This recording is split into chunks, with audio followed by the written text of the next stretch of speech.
Welcome once again to our aperiodic alumni seminar hosted by the esoteric Whippoorwill Alumni Chapter of St. John's College. We're going ahead with the seminar despite the low turnout today.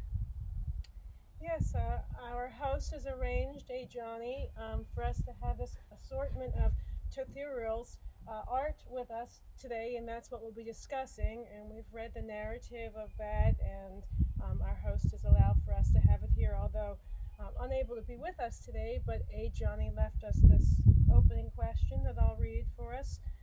The ideas written in O.Tothereal's correspond with depictions in her visual aids. As a way to understand the ideas better, let's discuss how the ideas are shown in the art. Okay. So, Ms. Fitzpatrick, you and I had said beforehand this piece might be good for orienting us towards the basic concepts within O.Tothereal's art. So, go ahead. Certainly the axis line is the first thing I see in this one, and that's one of the reasons that we discussed it. And this one has a lot of writing on it, of course, and it looks like it kind of brings into the physical areas where we have hearing and sight and thought. The center of gravity doesn't look like it's very dominant in this one. By which you mean the apex? Yeah, the apex there, right. Okay. And it's written in there, I think that's a center of gravity. Yes. Yeah. So that corresponds to the still point at the center of the self, or does the axis line correspond with the still? I understood it to be the axis line itself was the stillness of the divine, and then all motion around that would be an individual self or the individual soul. Okay. And this one we have, I guess that's DNA. That's it resembles unlike the some helix. of the other ones where that divine light is just a straight line. Or here. Mm-hmm. As we see, this is a cross section. This piece, as I understood it, Mm-hmm. this would be that line. I wonder if that relates to the different character of the way the individual manifests. Those were depicted differently. Okay, so the apex splits the lower cone and upper cone that both stretch out into infinity. And we're to understand that the lower part relates to the terrestrial part of the self, and what would you call the upper part? What does O.Tothereal call it? Celestial. Yeah. Okay, so the idea is that every individual human has this intersection that allows the terrestrial and celestial to work together, I believe. I think it would be more about orientation. Okay.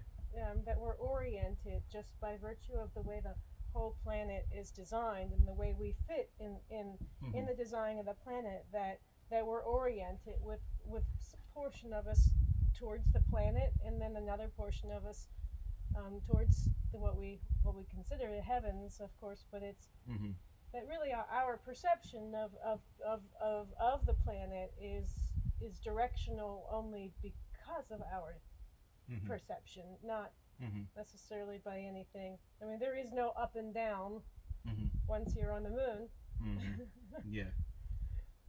Yeah, so it's not necessarily above and below, it's just a connection of two different parts of the self. Right, of the same thing. Yeah. Vertically opposed parts of a singular entity. So I think where a lot of people get lost in O.Tothereal's work is trying to understand the meaning of all these swirling lines. Some of them are marked in this painting. and those would just be marked in the area. And I think what that we're constantly, our cells and everything like that is constantly changing.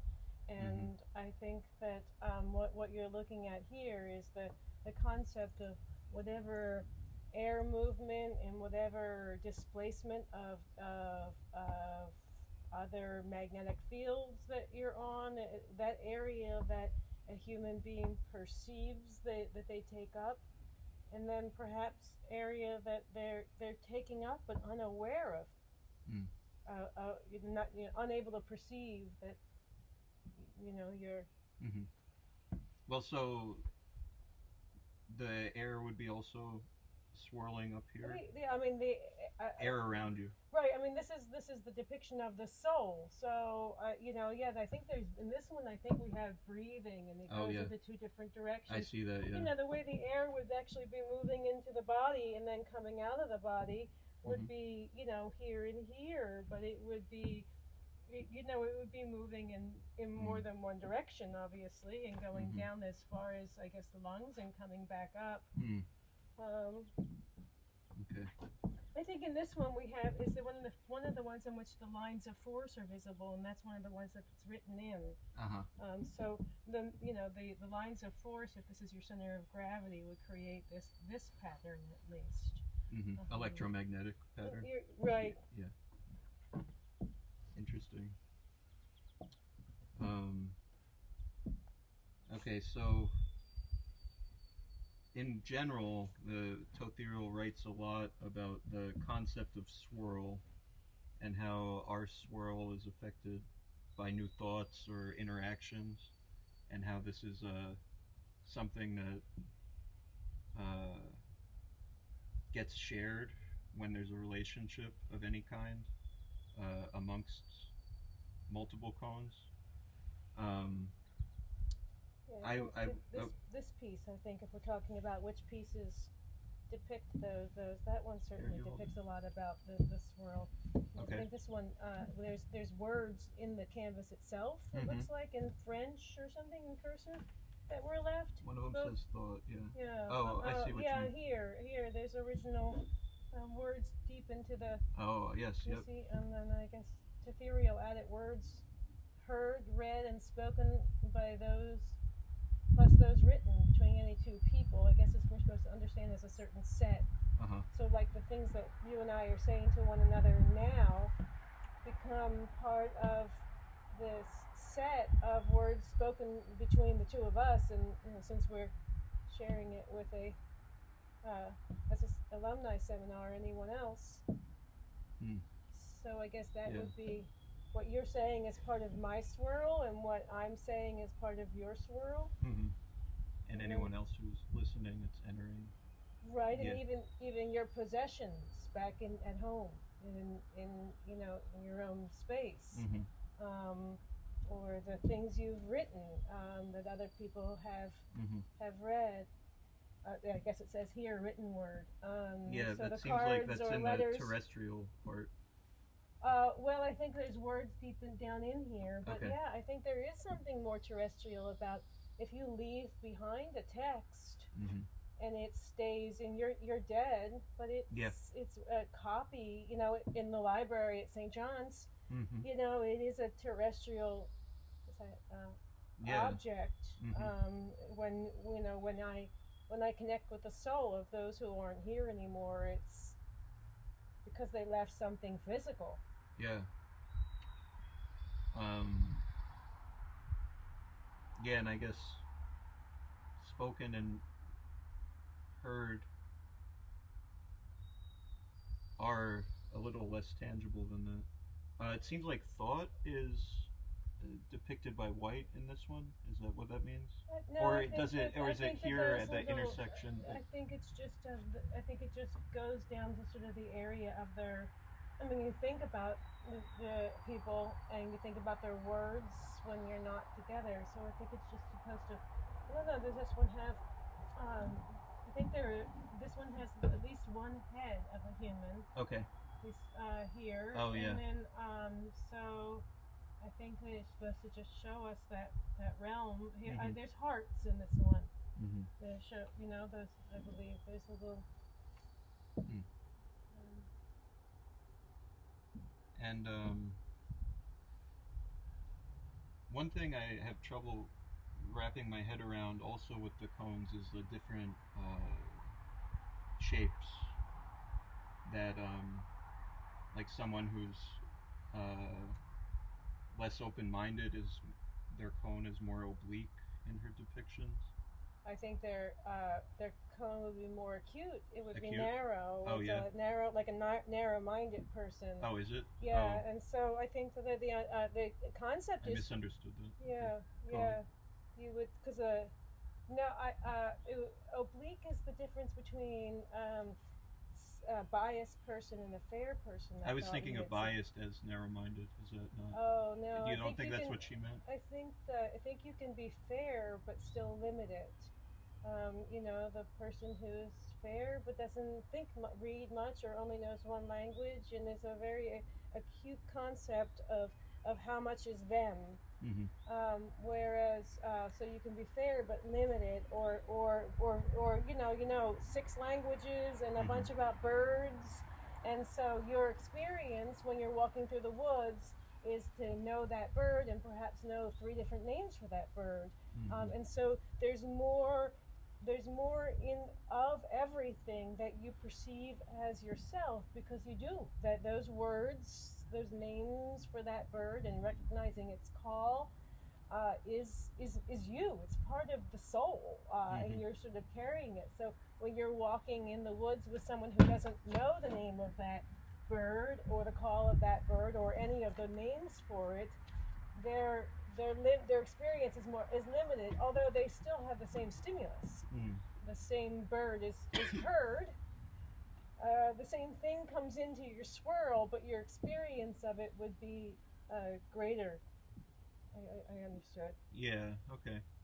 So you can. So the different cone shapes, then they go from more biased. No, that would be a right cone, and that would be oblique is when the cone is when the. Oh, that's right. I think they left. I think she gave us a piece like this that shows us the difference between. Okay. Yeah, bias. I think this is important. Yeah, bias and so. Oh, it's oblique because it's tilted. It's tilted. I see. And so the more a person who's is literally slanted, and we talk about bias as being also a slant. So I think you were thinking maybe obtuse. Yeah, I was. Acute and obtuse. I was. Whereas, so I think when the difference between making a right cone and an oblique cone is when the circle and the point are not don't share the same center. Yes. So yeah, if you make a circle on the conic, if you make a section as a circle, it's not, the center isn't the the center line. Right. Yeah. He just asks us to connect a circle and a point, but you don't. Look as they're in the painting behind you. It could be elsewhere. And so that means that no matter how much more you take into yourself as knowledge, when you're slanted, you're bringing it. You have it, but it doesn't operate in a manner that where you can continue to open up and expand to an almost spherical. Somebody who knows a ton, or is what we would call enlightened, sort of seems to float, and I guess in part because they don't perceive any of the stuff outside of themselves as outside of themselves, so they're sort of rolling along, as opposed to, Interesting. And so if our cones, if both cones stretch into infinity, does that mean, is that like a physical infinity, or is that what do you think about that? I think it's physical. I mean, what other kind of there's only one kind of infinity, a conceptual one, and well, so then where? Are they not? Does that mean the center point or the vertex is somewhere specific in the body too? The center of gravity. Okay. I mean, where The we're center sort of, of yeah. I mean, how it is that we're attached here to Mhm. this place is entirely about gravity. Okay. So And so in that sense, the that could move, that moves over the span of someone's life as their body changes, right? Like it moves up or, as they grow, moves down as they get old and shrink. yeah, You know. yeah. So But I get, so that would make the center line the constant, right, that unmoving yeah, the immovable center, of the soul. right? Yeah, interesting. Um, and the other idea I was curious about is, and feel free to, if you have something you're trying to wrap your head around too, to mention it, is this idea that Tothereal writes about, that um, when we're incarnated, our center, what's the name for this line? Axis. The axis line. Yeah, The axis line forms, and then we're immediately connected to all other human souls. Is that, I had two ways of thinking about that, like that it's connected by the emanation from the axis line, like all our emanations intersect eventually, like right. as if you have the infinite cone, everyone would intersect, right, all the time, or that the divine center of the self is the same in everyone in a way, and therefore that we're connected in that way when we're incarnated at the same time. Oh, I don't know. I guess both. Yeah, Yeah, you think? I mean, I guess it would have. It certainly. Because it would be in the inner framework. It is the same center in everyone, right? No, each Each person center would is have an distinct. individual line. I mean, the line that's piercing through the axis line that's piercing through you and through this Virginia. Oh yeah, I mean goes all the way, and it goes all the way, and and that as I understood, Ethereal really thought it was important that line will always be Mr. Warren, and even though it's who Mr. and it's individual, nothing else will ever take the place of that line. Okay, so and it's constantly sort of almost stitching through the planet while you're alive. But then, when you no longer are organized in this fashion, you would collapse, I guess, into sort of this one-dimensional identity in the universe. I guess it no longer necessarily passes through the planet because you, as far as we understand, no longer abide by the laws of gravity. It's only when we have this matter that's organized in this way here. Certainly organized differently than the trees, and this is part of this part where it says life forms other than right now the two of us our no, where are you looking? I was just looking here where it says life forms other than human. Okay. But here the person this person's soul is intersecting with the ground space and the trees and sort of passing over probably the root systems of this tree. But the tree isn't able to, its center. It has a center of gravity certainly, but it's also attached to this place in a different way than humans. Interesting. I think I understand it a lot better now. So we got most of the correspondences in, and there's a lot of color coding that goes on with the meaning of different colors in some paintings. Right, I think this white is definitely that white light is supposed to be the divine, and as I understood it, this one's explained as psychic energy is a purple there's color. A key in that one. Yeah, this one has a key, and I think the only the whether or not this this thread of the divine is piercing or stitching through the planet depends on whether or not you're awake or you're asleep, and what you're taking in at the time. So when you're awake, as I understood it, it was a much different process of what's swirling and how you're oriented here than from when you're asleep. Yeah. Your lower cone is pointed away from the ground. Right. Your terrestrial is sort of Yeah. the whole Yeah. thing goes like this, Yeah. so that your terrestrial portion no longer goes through the core of the planet. Instead, it just sort of skirts, and you get this sense of being able to sleep. But again, you're not taking in stimuli from in the celestial part. Your eyes are closed, and you're still breathing, and your center of gravity is still the same exact point. And why don't we wrap up by trying to talk about this multi-panel piece? Okay. The title of this one is Cross-Section Souls of Parents. And it says on here, fathering biological and mother biological. So I understand that these are the axis lines, and the cross-section, it would be as if somebody So we're looking down into the cone. We're looking down into the cone as if from above. Yeah. Looks like there's a ribbon of human ancestry that comes across these people, the psychic energy, and so that's what the purple. Okay. The purple says. So if this is the father and that's the mother, I guess the child was just someplace out here, wherever.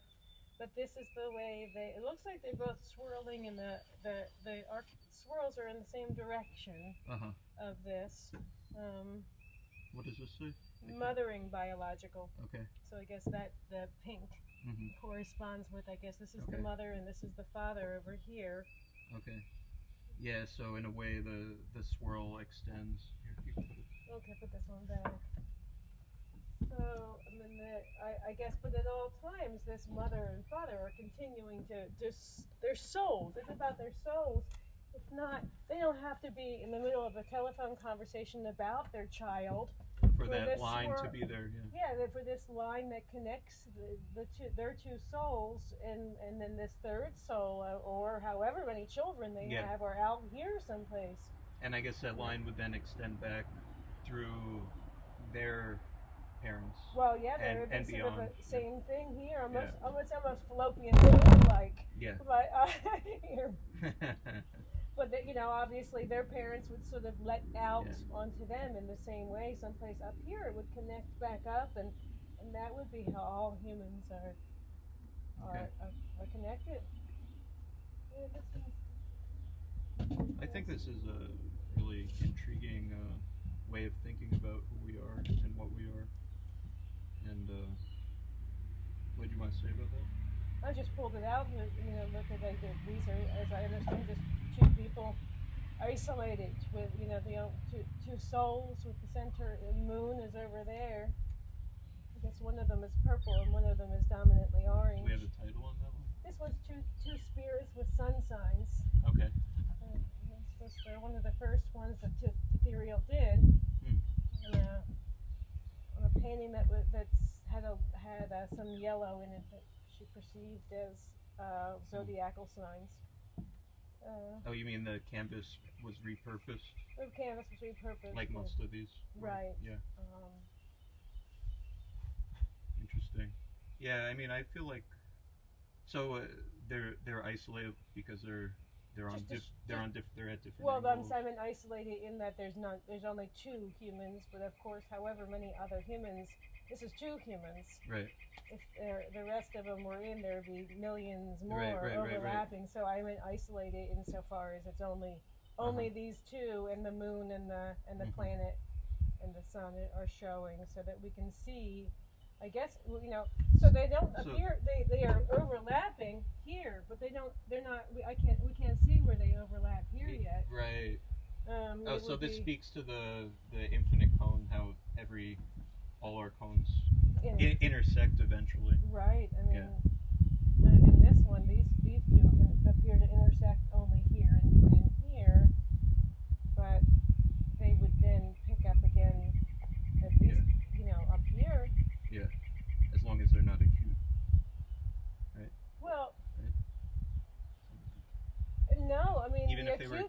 you just would, and the cute Inter- person, it would intersect a much, lot further away. much further away, Okay. and so acute Oh yeah, people, you're right. Yeah. acute people have it's much still- less impact on others. Or I guess if one was oblique, they might not intersect.